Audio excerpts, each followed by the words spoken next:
In the marketing communications landscape, commercial sponsorships are often viewed as somewhere between invaluable marketing tools and a chairman's whim. Fortunately, this is beginning to change, with sponsorships maturing from mere bit players to playing genuine and major roles in delivering commercial returns and benefits.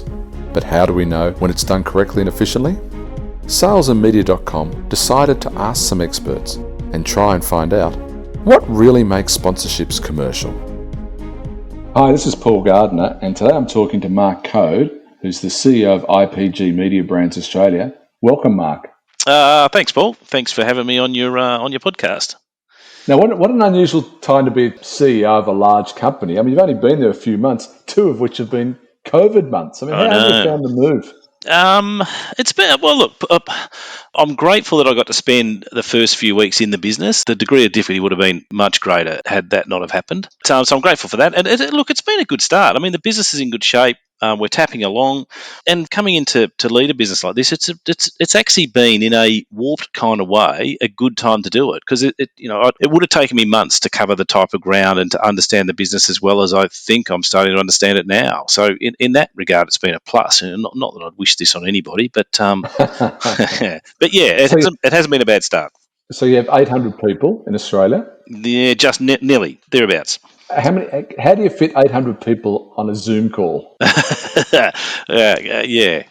Busily. But so we got 800 people. We literally, with 3 days' notice, we sent them home to work from home. I think this is now, we're into week 10 or 11, I think, thereabouts. And I was actually talking about this with someone this morning, how agile we've proven to be, and I think a lot of companies can say the same thing. If we had have embarked on a project to send all of our people to work from home on a permanent basis, that would have been 6 months to a year in the making, and we did it seamlessly in 3 days, which is staggering when you think about it. Now, I'm not going to ask you about your staffing policies moving forward, but let's talk about an obvious one, which is commercial property. Do you think now, having had this time at home and coping the way you've obviously coped, the way the business has coped, that you'll be more flexible in terms of where people can do their work from? Yep, absolutely.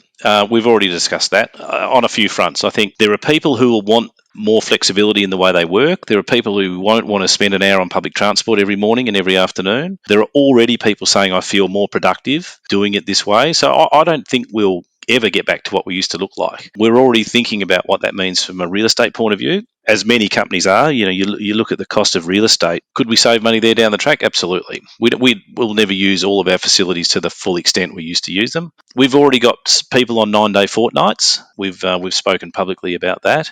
And I genuinely think some people will not want to come back from that arrangement. I think it'll work for some people. They'll enjoy the balance and the productivity that comes with it. So, yeah. I guess in your business, when you look at something like improving margins, which is we're always pretty tight, as I recall, I mean, your commercial real estate's generally around 8% of your revenue number. So if you can cut that down by a couple of percent and the people are happier doing it, surely that's the future, not just for you, but for Australia. Yeah, definitely. And I've done this not so long ago for a different company. Last time I moved a business, we did a time and movement study on the whole company. And I think that the high watermark, the most we ever used of our facilities was something like 74% of meeting rooms, workstations, capacity. And that was before this.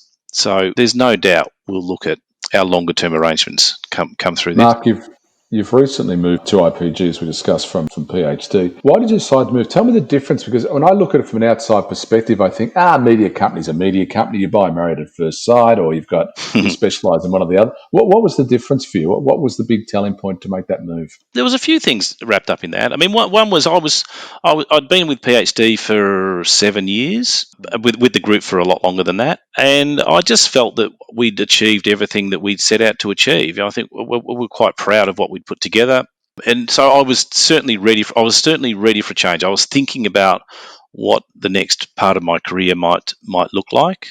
So there was that. But when the opportunity came up to talk to Mediabrands, it didn't take me long at all to decide, I'll be honest with you. Okay. And it was a combination of things. And I'm not, this will sound self-serving, it's not meant to, but there is some great agencies. They've got really good momentum. They've got good leadership. I think there's an opportunity to make a difference and an impact, or I wouldn't have done it. But ultimately, it comes down to the values of the company and the people I met. I had some initial conversations in person with the global CEO and COO, Darryl Lee and Jim Heitner, and I walked away from those meetings very quickly, and I said to myself, I could very easily work with these people and for these people. Lee Terry, who's the APAC CEO, is a great colleague. I've worked with him extensively before. So it was a very natural fit of aligned values, great opportunity, agencies in a good place. And me contemplating my career, the timing was perfect. So, yeah, it worked out really well. Tell me about the media landscape in general. We talked about commercial real estate's going to take a bit of a hit, and I guess the millennials are going to keep surging forward. How do you find it now, the media landscape, and what do you see post-COVID? Are we suddenly going to go back to the way we used to be in terms of what we buy and what we watch and how we consume media? Or are things going to change, apart from Zoom and apart from Uber Eats? There will be shift. I mean, in terms of the landscape, it is tough out there. There's no question about that. And I think some of those that have fared the worst in this industry have been the media owners themselves, because they're at the receiving end. I think a lot of agencies and consultants, there's still work to do. We've had scope reduced, but we're still active. We're providing counsel, we're revising plans, we're planning re-emergence. There's still work to do, but the recipients of the ad dollar, I think, have been affected as much or more than most through this. And there's been different impacts even in that environment. Out of home has been hit pretty bad, clearly, because people aren't out of home. TV's done pretty well from an audience point of view. That hasn't necessarily translated to dollars because viewership is up. Whether that remains or whether some of that has to go back to some degree what it was as our patterns of behaviour change. But yeah, I think there will be some enduring legacy of this. I'm not super sure what it is, to be honest with you. Reality TV stays. We haven't finally got rid of that. I'd like to think it disappears with COVID, but I sneaking suspicion it'll be back. No, that won't happen. They're around for a little while yet. I live a couple of blocks away from where they're filming the new block for next year, and I can tell you, people stand outside it every day looking at it. So it's got a bit of work to do yet. Yeah. No, definitely. And then look, TV's still got a significant role to play in the building of brands and the selling of services and products from our clients. So it's still a very powerful medium. There's no question about that. How do you see client budgets? I mean, clearly clients have been hit pretty hard, and I guess the most revenue numbers have been dramatically affected unless you're kind of in building or health or something. But do you see that being a big impact? Suddenly they ring you up and say, we don't want this anymore. We're going to cut it by 10% or 20%. It's probably singularly the most frequent question I get asked is, what's happened to client spend? And there's no hard and fast answer to that. It's literally by category. Some clients, their categories simply shut down overnight. If you're operating in tourism or non-essential retail or travel or fast food or entertainment or cinema, your category just shut down. So your spend mirrored that. Some categories are firing along to the point where they actually don't need to spend money on advertising because they can't keep up with demand. We've seen some categories, and I don't like this word, it's a terrible word, but they pivoted, they changed their businesses, and suddenly within a matter of weeks we saw them back to market using terminology like contactless transactions and home delivery and click and pick, and and categories and businesses you wouldn't otherwise expect that to happen. So there are advertisers who simply, because of consumer sentiment, and most households went into some form of financial lockdown or belt tightening, they just chose not to be in market. FMCGs, most of packaged goods companies are probably in that space. So I just think it varied dramatically by category. But overall, the market's definitely down. But the good news is, I've noticed this probably in the last week or two. The conversations have changed with clients now. Where we were talking about what do we do now, we're now talking about what do we do next. They're planning the emergence and what happens after this. And some have been doing that for some time. But the mood of the room feels like it's shifted. If you look at your business in particular, then to put it finally, there must be some projects that you had planned when you walked in there. Have you delayed them, or have you sped them up, or have you said, no, we're going to junk until next year, or we're not going to do it again? I'd say the answer to that is both. There are probably some less essential projects that we've parked or just put a line through the expenditure or the investment required. There are some that we've fast-tracked. There are areas where we need to build some form of efficiencies into our business. That's probably the best example, where we've used this as the opportunity to fast-track that. So there's probably a bit of both, to be honest with you. Mark, we obviously we're talking a bit about sponsorship eventually. I mean, you'd imagine, as we've seen firsthand, that a lot of sponsorships, people are starting to question it. I've managed to survive without football. Do I really need it when it comes back? Or rugby? Or the Grand Prix we saw get cancelled? I mean, what's your current take on sponsorships? What do you advise clients on sponsorships now? I think if I was to give a singular piece of advice that's related to what we're going through at the moment, I actually think that there's a lot of properties, premium properties around sports that have been vacated or left. Advertisers have walked away from them, and they're generally areas of significant demand. So, when the market lights back up again, it's almost going to be a bit of an arms race, I think, to go back and secure those properties. So, my advice to advertisers would be ready.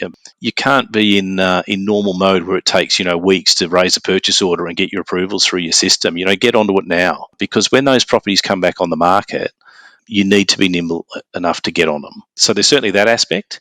But in terms of sponsorship in general, I can't see the rules of why you'd sponsor a certain environment or program. I can't see that changing too much, to be honest. I don't think the criteria has changed.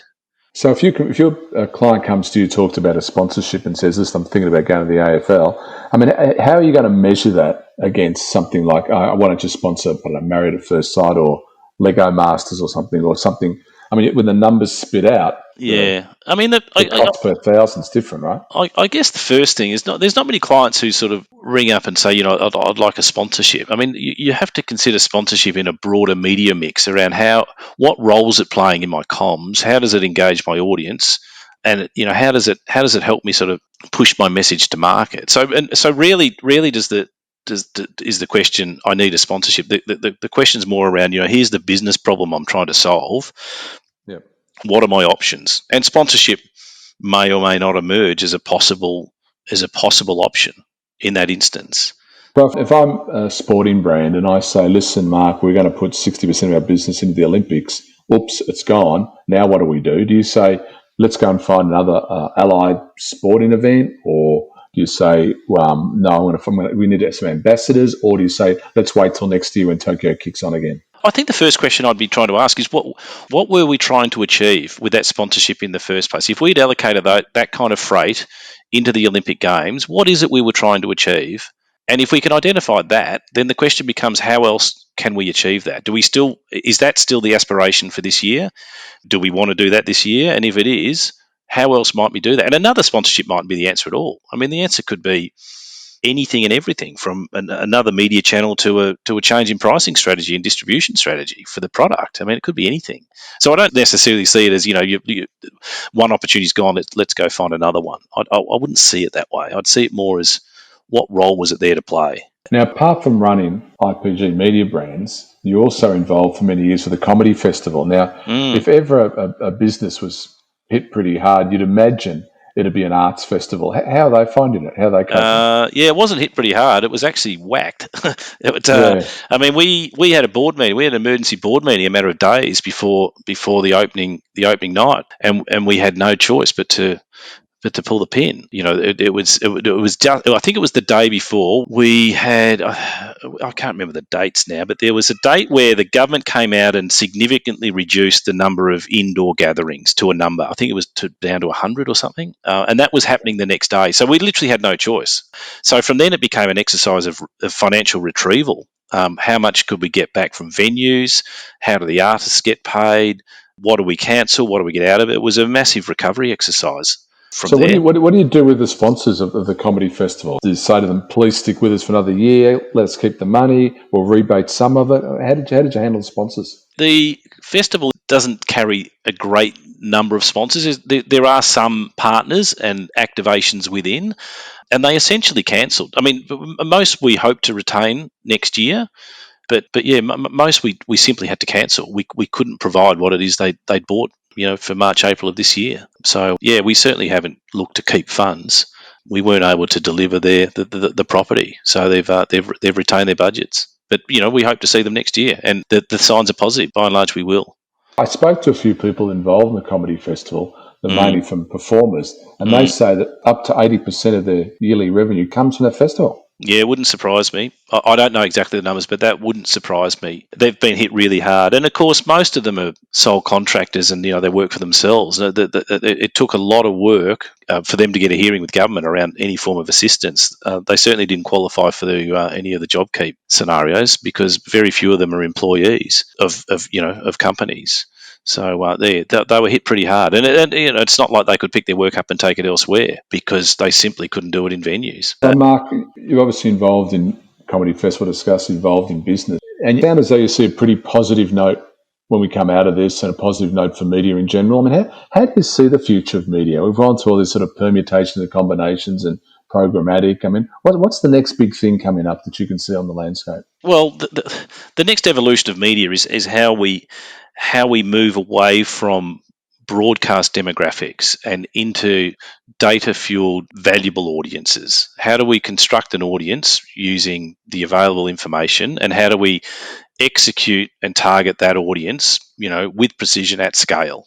And that's what we're working in. And programmatic's is sort of the nucleus of that's going to form the engine room of a future media agency. And the ability to get to the right people with precision on scale is going to be our craft, and it's going to be our competitive point of difference to how well we do. It used to be about scale. I mean, you remember this. I'm guessing, Paul, back in your heady days at Grey, when you had a media department, the opening slide of their credentials would have been, "Here's how big we are." It was all about scale.